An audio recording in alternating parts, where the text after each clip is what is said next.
Pride and Prejudice, Chapter 19. The next day opened a new scene at Longbourn.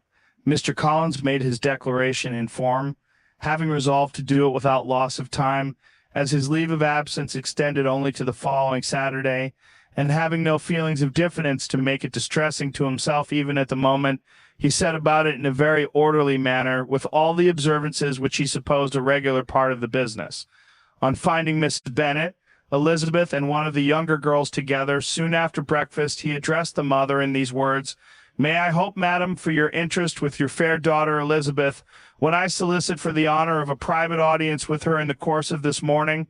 Before Elizabeth had time for anything but a blush of surprise, Mrs. Bennet instantly answered, "Oh dear, yes, certainly, I am sure Lizzie will be very happy. I am sure she can have no objection. Come, Kitty, I want you upstairs."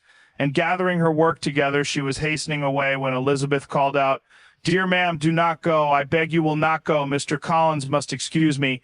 He can have nothing to say to me that anybody need not hear. I am going away myself." "No, no, nonsense, Lizzie. I desire you will stay where you are." And upon Elizabeth seeming really with vexed and embarrassed looks about to escape, she added, "Lizzie, I insist upon your staying and hearing Mr. Collins." Elizabeth would not oppose such an injunction, and a moment's consideration making her also sensible that it would be wisest to get it over as soon and as quietly as possible, she sat down again and tried to conceal by incessant employment the feelings which were divided between distress and diversion. Mrs. Bennet and Kitty walked off, and as soon as they were gone, Mr. Collins began, "Believe me, my dear Miss Elizabeth, that your modesty, so far from doing you any disservice, rather adds to your other perfections. You would have been less amiable in my eyes had there not been this little unwillingness, but allow me to assure you that I have your respected mother's permission for this address. You can hardly doubt the purport of my discourse, however your natural delicacy may lead you to dissemble. My attentions have been too marked to be mistaken. Almost as soon as I entered the house I singled you out as the companion of my future life. But before I am run away with by my feelings on this subject, perhaps it will be advisable for me to state my reasons for marrying, and moreover for coming into Hertfordshire with the design of selecting a wife, as I certainly did." The idea of Mr. Collins, with all his solemn composure, being run away with by his feelings, made Elizabeth so near laughing that she could not use the short pause he allowed in any attempt to stop him farther, and he continued, "My reasons for marrying are, first, that I think it a right thing for every clergyman in easy circumstances like myself to set the example of matrimony in his parish. Secondly, that I am convinced it will add very greatly to my happiness. And thirdly, which perhaps I ought to have mentioned earlier, that it is the particular advice and recommendation of the very noble lady whom I have the honor of calling patroness. Twice has she condescended to give me her opinion, unasked too, on this subject, and it was but the very Saturday night before I left Hunsford, between our pools at quadrille, while Mrs. Jenkinson was arranging Miss de Bourgh's footstool, that she said, 'Mr. Collins, you must marry. A clergyman like you must marry. Choose properly. Choose a gentlewoman for my sake, and for your own. Let her be an active, useful sort of person, not brought up high, but able to make a small income go a good way. This is my advice. Find such a woman as soon as you can. Bring her to Hunsford, and I will visit her. Allow me, by the way, to observe, my fair cousin, that I do not reckon the notice and kindness of Lady Catherine de Bourgh as among the least of the advantages in my power to offer. You will find her manners beyond anything I can describe, and your wit and vivacity, I think, must be acceptable to her, especially when tempered with the silence and respect which her rank will inevitably excite. Thus much for my general intention in favor of matrimony. It remains to be told why my views were directed to Longbourn instead of my own neighborhood, where I assure you there are many amiable young women. But the fact is that being as I am to inherit this estate after the death of your honored father, who, however, may live many years longer, I could not satisfy myself without resolving to choose a wife from among his daughters, that the loss to them might be as little as possible when the melancholy event takes place, which, however, as I have already said, may not be for several years. This has been my motive, my fair cousin, and I flatter myself it will not sink me in your esteem. And now nothing remains for me but to assure you in the most animated language of the violence of my affection. To fortune I am perfectly indifferent, and shall make no demand of that nature on your father, since I am well aware that it could not be complied with, and that £1,000 and the 4%, which will not be yours till after your mother's decease, is all that you may ever be entitled to. On that head, therefore, I shall be uniformly silent, and you may assure yourself that no ungenerous reproach shall ever pass my lips when we are married." It was absolutely necessary to interrupt him now. "You are too hasty, sir," she cried. "You forget that I have made no answer. Let me do it without farther loss of time. Accept my thanks for the compliment you are paying me. I am very sensible of the honor of your proposals, but it is impossible for me to do otherwise than decline them." "I am not now to learn," replied Mr. Collins with a formal wave of the hand, "that it is usual with young ladies to reject the addresses of the man whom they secretly mean to accept when he first applies for their favor, and that sometimes the refusal is repeated a second or even a third time. I am therefore by no means discouraged by what you have just said, and shall hope to lead you to the altar ere long." "Upon my word, sir," cried Elizabeth, "your hope is rather an extraordinary one after my declaration. I do assure you that I am not one of those young ladies, if such young ladies there are, who are so daring as to risk their happiness on the chance of being asked a second time. I am perfectly serious in my refusal. You could not make me happy, and I am convinced that I am the last woman in the world who would make you so. Nay, were your friend Lady Catherine to know me, I am persuaded she would find me in every respect ill qualified for the situation." "Were it certain that Lady Catherine would think so," said Mr. Collins very gravely, "but I cannot imagine that her ladyship would at all disapprove of you. And you may be certain that when I have the honor of seeing her again, I shall speak in the highest terms of your modesty, economy, and other amiable qualifications. Indeed, Mr. Collins, all praise of me will be unnecessary. You must give me leave to judge for myself, and pay me the compliment of believing what I say. I wish you very happy and very rich, and by refusing your hand, do all in my power to prevent your being otherwise. In making me the offer, you must have satisfied the delicacy of your feelings with regard to my family, and may take possession of Longbourn estate whenever it falls, without any self-reproach. This matter may be considered, therefore, as finally settled." And rising as she thus spoke, she would have quitted the room, had not Mr. Collins thus addressed her: "When I do myself the honor of speaking to you next on this subject, I shall hope to receive a more favorable answer than you have now given me, though I am far from accusing you of cruelty at present, because I know it to be the established custom of your sex to reject a man on the first application, and perhaps you have even now said as much to encourage my suit as would be consistent with the true delicacy of the female character." "Really, Mr. Collins," cried Elizabeth with some warmth, "you puzzle me exceedingly. If what I have hitherto said can appear to you in the form of encouragement, I know not how to express my refusal in such a way as may convince you of its being one. You must give me leave to flatter myself, my dear cousin, that your refusal of my addresses is merely words of course. My reasons for believing it are briefly these: it does not appear to me that my hand is unworthy your acceptance, or that the establishment I can offer would be any other than highly desirable. My situation in life, my connections with the family of de Bourgh, and my relationship to your own, are circumstances highly in my favor, and you should take it into farther consideration that in spite of your manifold attractions, it is by no means certain that another offer of marriage may ever be made you. Your portion is unhappily so small that it will in all likelihood undo the effects of your loveliness and amiable qualifications. As I must therefore conclude that you are not serious in your rejection of me, I shall choose to attribute it to your wish of increasing my love by suspense, according to the usual practice of elegant females. I do assure you, sir, that I have no pretension whatever to that kind of elegance which consists in tormenting a respectable man. I would rather be paid the compliment of being believed sincere.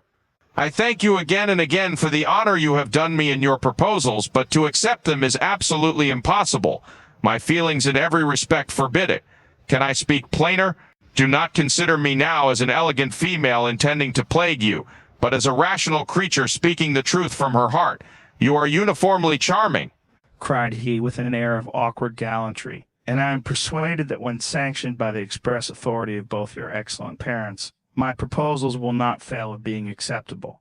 To such perseverance in wilful self-deception, Elizabeth would make no reply, and immediately and in silence withdrew, determined, if he persisted in considering her repeated refusals as flattering encouragement, to apply to her father, whose negative might be uttered in such a manner as must be decisive, and whose behavior at least could not be mistaken for the affectation and coquetry of an elegant female. Chapter 2. Mr. Collins was not left long to the silent contemplation of his successful love, for Mrs. Bennet, having dawdled about in the vestibule to watch for the end of the conference. No sooner saw Elizabeth open the door, and with quick step pass her towards the staircase, than she entered the breakfast room, and congratulated both him and herself in warm terms on the happy prospect of their nearer connection. Mr. Collins received and returned these felicitations with equal pleasure, and then proceeded to relate the particulars of their interview, with the result of which he trusted he had every reason to be satisfied, since the refusal which his cousin had steadfastly given him would naturally flow from her bashful modesty and the genuine delicacy of her character. This information, however, startled Mrs. Bennet. She would have been glad to be equally satisfied that her daughter had meant to encourage him by protesting against his proposals, but she dared not to believe it and could not help saying so. But depend upon it, Mr. Collins, she added, that Lizzie shall be brought to reason. I will speak to her about it myself directly. She is a very headstrong, foolish girl, and does not know her own interest, but I will make her know it. Pardon me for interrupting you, madam, cried Mr. Collins, but if she is really headstrong and foolish, I know not whether she would altogether be a very desirable wife to a man in my situation who naturally looks for happiness in the marriage state. If therefore she actually persists in rejecting my suit, perhaps it were better not to force her into accepting me, because if liable to such defects of temper, she could not contribute much to my felicity. Sir, you quite misunderstand me, said Mrs. Bennet, alarmed. Lizzie is only headstrong in such matters as these. In everything else she is as good-natured a girl as ever lived. I will go directly to Mr. Bennet, and we shall very soon settle it with her, I am sure. She would not give him time to reply, but hurrying instantly to her husband, called out as she entered the library, "Oh, Mr. Bennet, you are wanted immediately. We are all in an uproar. You must come and make Lizzie marry Mr. Collins, for she vows she will not have him, and if you do not make haste, he will change his mind and not have her." Mr. Bennet raised his eyes from his book as she entered, and fixed them on her face with a calm unconcern which was not in the least altered by her communication. "I have not the pleasure of understanding you," said he, when she had finished her speech. "Of what are you talking?" "Of Mr. Collins and Lizzie. Lizzie declares she will not have Mr. Collins, and Mr. Collins begins to say that he will not have Lizzie. And what am I to do on the occasion? It seems an hopeless business. Speak to Lizzie about it yourself. Tell her that you insist upon her marrying him. Let her be called down. She shall hear my opinion." Mrs. Bennet rang the bell, and Miss Elizabeth was summoned to the library. "Come here, child," cried her father as she appeared. "I have sent for you on an affair of importance. I understand that Mr. Collins has made you an offer of marriage. Is it true?" Elizabeth replied that it was. "Very well, and this offer of marriage you have refused?" "I have, sir." "Very well. We now come to the point. Your mother insists upon your accepting it. Is not it so, Mrs. Bennet?" "Yes, or I will never see her again. An unhappy alternative is before you, Elizabeth. From this day you must be a stranger to one of your parents. Your mother will never see you again if you do not marry Mr. Collins, and I will never see you again if you do." Elizabeth could not but smile at such a conclusion of such a beginning, but Mrs. Bennet, who had persuaded herself that her husband regarded the affair as she wished, was excessively disappointed. "What do you mean, Mr. Bennet, by talking in this way? You promised me to insist upon her marrying him." "My dear," replied her husband, "I have two small favors to request. First, that you will allow me the free use of my understanding on the present occasion, and secondly, of my room. I shall be glad to have the library to myself as soon as may be." Not yet, however, in spite of her disappointment in her husband, did Mrs. Bennet give up the point. She talked to Elizabeth again and again, coaxed and threatened her by turns. She endeavored to secure Jane in her interest, but Jane with all possible mildness declined interfering, and Elizabeth, sometimes with real earnestness and sometimes with playful gaiety, replied to her attacks. Though her manner varied, however, her determination never did. Mr. Collins, meanwhile, was meditating in solitude on what had passed. He thought too well of himself to comprehend on what motive his cousin could refuse him, and though his pride was hurt, he suffered in no other way. His regard for her was quite imaginary, and the possibility of her deserving her mother's reproach prevented his feeling any regret.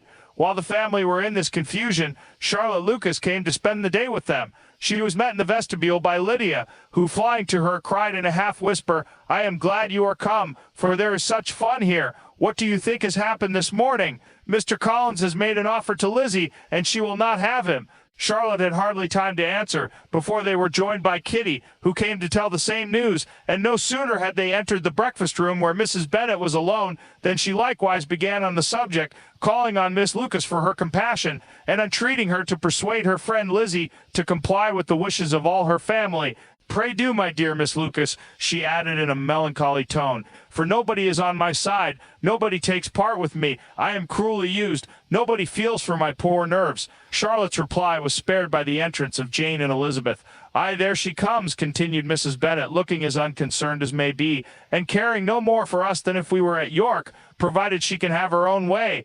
But I tell you what, Miss Lizzie, if you take it into your head to go on refusing every offer of marriage in this way, you will never get a husband at all, and I am sure I do not know who is to maintain you when your father is dead. I shall not be able to keep you, and so I warn you, I have done with you from this very day. I told you in the library, you know, that I should never speak to you again, and you will find me as good as my word. I have no pleasure in talking to undutiful children. Not that I have much pleasure indeed in talking to anybody. People who suffer as I do from nervous complaints can have no great inclination for talking. Nobody can tell what I suffer, but it is always so.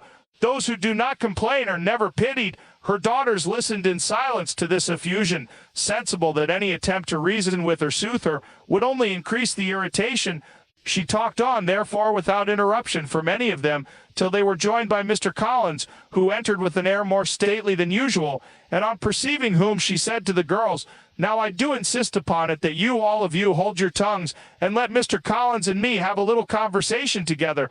Elizabeth passed quietly out of the room. Jane and Kitty followed, but Lydia stood her ground, determined to hear all she could, and Charlotte, detained first by the civility of Mr. Collins, whose inquiries after herself and all her family were very minute, and then by a little curiosity, satisfied herself with walking to the window and pretending not to hear. In a doleful voice, Mrs. Bennet thus began the projected conversation. "Oh, Mr. Collins!" "My dear madam," replied he, "let us be forever silent on this point. Far be it from me," he presently continued in a voice that marked his displeasure, "to resent the behavior of your daughter. Resignation to inevitable evils is the duty of us all, the peculiar duty of a young man who has been so fortunate as I have been in early preferment, and I trust I am resigned, perhaps not the less so, from feeling a doubt of my positive happiness, had my fair cousin honored me with her hand, for I have often observed that resignation is never so perfect as when the blessing denied begins to lose somewhat of its value in our estimation. You will not, I hope, consider me as shewing any disrespect to your family, my dear madam, by thus withdrawing my pretensions to your daughter's favor without having paid yourself and Mr. Bennet the compliment of requesting you to interpose your authority in my behalf. My conduct may, I fear, be objectionable in having accepted my dismission from your daughter's lips instead of your own, but we are all liable to error. I have certainly meant well through the whole affair. My object has been to secure an amiable companion for myself, with due consideration for the advantage of all your family, and if my manner has been at all reprehensible, I here beg leave to apologize."